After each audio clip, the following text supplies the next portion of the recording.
So ayan na mga ka-farmers, nilagay na natin.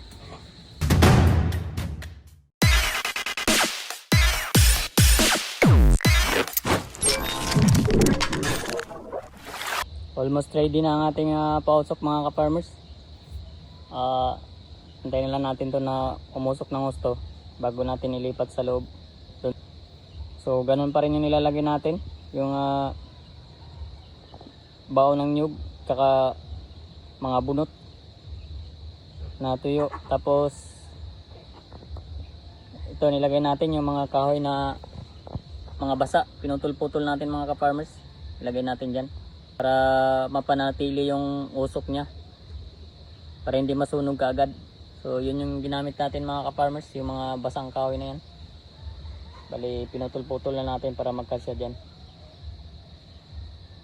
So antayin na lang natin na umusok ng gusto bago natin ilipat dun sa loob para makauwi na rin tayo mga ka-farmers.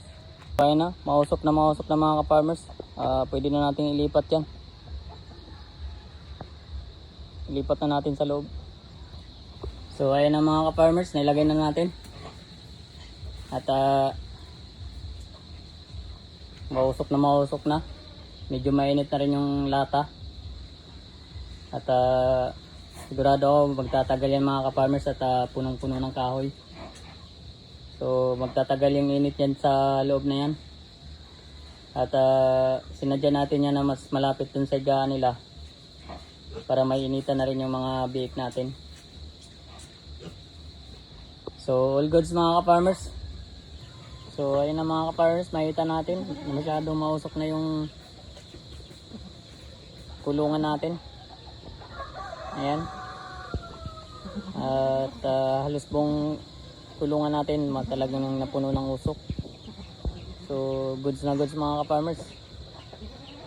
So kailangan na natin umuwi mga ka-farmers at medyo madilim na at nagsusungit na naman tong panahon gawa ng may paparating na bagyo.